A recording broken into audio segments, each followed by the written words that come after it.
ঢাক ঢোল পিটিয়ে ভোট প্রচার বাম প্রার্থীর, ঘুরে বেড়ালেন অলিতে গলিতে।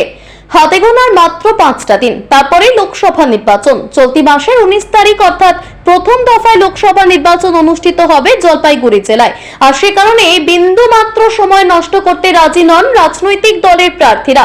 খুব বেশি সময় না থাকায় সাধারণ মানুষের মন জয় করতে একের পর এক অভিনব উদ্যোগ নিয়ে চলেছেন জলপাইগুড়ি লোকসভা কেন্দ্রের বাম প্রার্থী দেবরাজ বর্মন।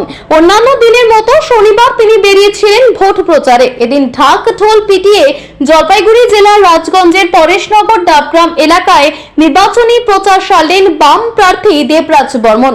কখনো ঘুরে বেড়ালেন হাটে বাজারে, কখনো আবার অলিতে গলিতে পৌঁছে সারলেন জনসংযোগ। লোকসভা নির্বাচনের নির্ঘণ্ট ঘোষণা করেছে জাতীয় নির্বাচন কমিশন। দেশের 17তম লোকসভা নির্বাচন অবাধ এবং শান্তিপূর্ণভাবে সম্পূর্ণ করতে বিশেষ পদক্ষেপ নেওয়া হচ্ছে নির্বাচন কমিশনের তরফে। ইতিমধ্যেই মোতায়েন করা হয়েছে কেন্দ্রীয় বাহিনীর জওয়ানদের। এ রাজ্যে 42টি লোকসভা কেন্দ্রে 7 দফায় নির্বাচনের সিদ্ধান্ত নিয়েছে নির্বাচন কমিশন। ইতিমধ্যেই ঘোষণা করা হয়েছে সেই তারিখ। ঘোষণা করা হচ্ছে কোন তারিখে কত দফায় কোন কোন লোকসভা কেন্দ্রে হবে নির্বাচন। এই নির্বাচনকে সামনে রেখে একদিকে যেমন কোমর বেঁধে ময়দানে নেমেছে বিভিন্ন রাজনৈতিক দলগুলি, ঠিক তেমনি চরম প্রস্তুতি শুরু করেছে নির্বাচন কমিশন। সারা দেশ জুড়ে অবাধ এবং শান্তিপূর্ণ নির্বাচন করতে একাধিক সিদ্ধান্ত নেওয়া হয়েছে নির্বাচন কমিশনের তরফে। আসন্ন লোকসভা নির্বাচনের আগে প্রশাসনের কি ভূমিকা থাকবে তার গাইডলাইন বেঁধে দিয়েছে নির্বাচন কমিশন। গাইডলাইন বেঁধে দেওয়া হয়েছে রাজনৈতিক দল থেকে রাজনৈতিক প্রার্থীদের জন্য। সেই গাইডলাইন মেনেই চলছে শেষ মুহূর্তের প্রচার। রাজ্যের বিভিন্ন প্রান্তে জোর কদমে প্রচার ময়দানে নেমে পড়েছেন সকল রাজনৈতিক দলের প্রার্থীরাই। অভিনব কায়দায় সকলেই সারছেন প্রচার। কেউ বা ঘুরে বেড়াচ্ছেন হুটখোলা গাড়িতে, কেউ আবার পায়ে হেঁটে রোদে গরমে প্রচার সারছেন। তবে এইসবের থেকে কিন্তু একেবারে আলাদা জলপাইগুড়ি লোকসভা কেন্দ্রের বাম প্রার্থী দেবরাজ বর্মন। এই এলাকায় লোকসভা প্রার্থী হিসেবে তার নাম ঘোষণা হওয়ার পর থেকেই ময়দানে ঝাঁপিয়ে পড়েছেন তিনি। লক্ষ্য একটাই, আর সেটা হলো সাধারণ মানুষের মন জয় করে লোকসভা নির্বাচনে জলপাইগুড়ি লোকসভা নিজের দখলে রাখা।